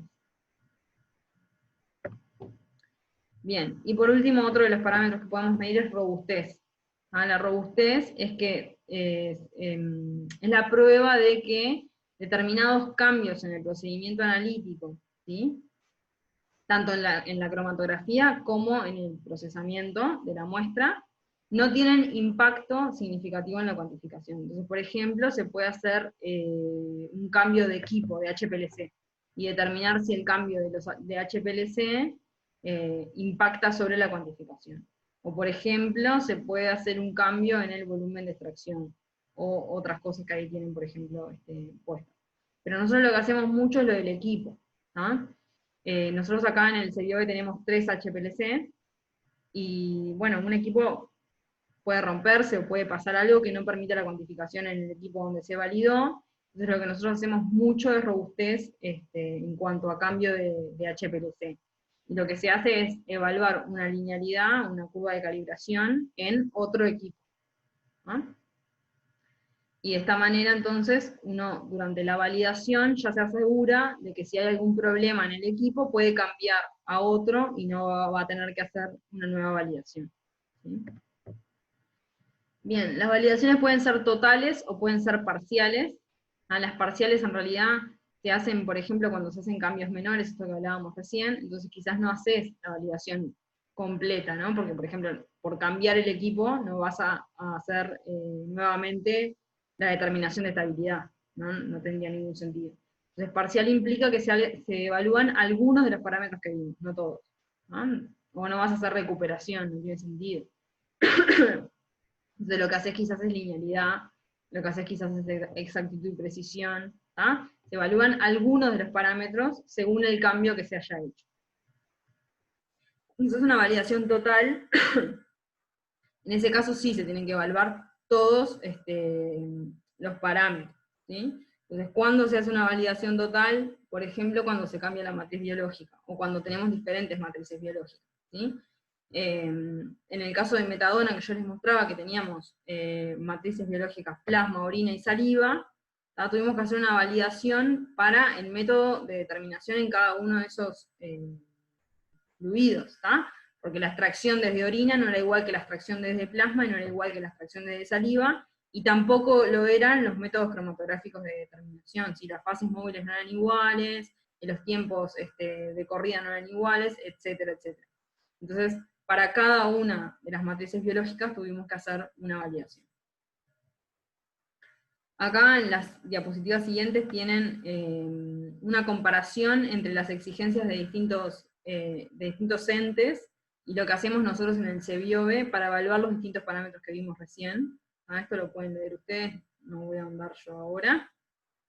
Y de hecho, por lo menos para el CBIOBE ya lo hemos visto en lo que venimos viendo de la clase. Y por último, para terminar, ¿no? Una vez que nosotros tenemos el método validado, va a llegar la fase analítica, ¿sí? De un estudio clínico real de bioequivalencia. Entonces, durante el estudio lo que se hace es, se hace una curva por voluntario, ¿sí? En general la curva se puede llegar a hacer quizás el primer día completa, pero a medida que pasan los días ya no se hace la curva completa, ¿sí? No se hacen todos los niveles de concentración que estaban previstos para la curva, todos por triplicado, no. En general, como mínimo hacemos 4 calibradores, ¿sí? Por duplicado por lo menos. Y después también lo que se hace es procesar controles, esto que decíamos, controles altos, medios y bajos, ¿no? Porque imagínense que las muestras que se procesan son muchas, ¿no? Lo que nosotros intentamos hacer es procesar los dos periodos de un mismo voluntario el mismo día. Esto lo que implica, ¿no? Es tener que esperar a que termine el ensayo, ¿sí? Para tener ya los dos periodos y poder procesarlos juntos. Pero, por otro lado, si bien atrasa un poco lo que es la determinación, o la cuantificación, por otro lado nos ahorramos variabilidad. ¿Ah? Al estar procesando los dos periodos el mismo día, ¿sí? Si encontramos diferencias entre las formulaciones, no va a ser por un tema analítico, seguramente. ¿Ah? Porque justamente tenemos como este tipo de precauciones. Pero como se analizan dos periodos el mismo día, implica que se van a analizar muchas muestras un mismo día, y por lo tanto las corridas, o los tiempos de corridas van a ser muy largos. Entonces lo que se hace es pasar una curva al principio, que esa va a ser la curva que se utilice para la cuantificación de las muestras, y después, entre medio de las inyecciones de los voluntarios, se colocan controles. Esto lo que permite es que evaluar la desviación de esos controles y que no sea mayor a un 15%, ¿no? De alguna manera valida que el sistema se mantuvo constante durante toda la corrida, ¿no? Bien. Otra cosa que hay que tener en cuenta es que hay que tener criterios preestablecidos para el reanálisis de muestras, ¿no? Uno va a inyectar muchas muestras y algunos resultados van a ser raros en general. Es muy difícil que todo dé perfecto. Entonces, lo que hay que definir es un criterio para decir, bueno, ¿cuándo voy a reanalizar esa muestra? ¿No? Porque no puede ser por conveniencia, no puede ser, no me sirve esta muestra, no sé, imagínense una muestra alrededor de Cmax, ¿no? Y uno dice, voy a reanalizar esta muestra porque me serviría que fuese más alta para que dé bioequivalente. Eso uno no lo puede hacer, ¿no? Entonces lo que se hace es establecer criterios. Por ejemplo, un criterio podría ser, si no aparece pico de estándar interno, reanalizar. ¿Por qué? Porque implica que si no aparece el estándar interno, el procesamiento pudo no haber sido adecuado. Entonces, uno de los criterios que se pueden preestablecer es eso. Siempre en todas las muestras tiene que aparecer el pico tiene que ser detectable el estándar interno. Si no, se reanaliza. ¿Ah? Eso podría ser un criterio. Bien, y con eso terminamos la clase. No sé si tienen alguna duda o quieren consultar algo de este tema en particular.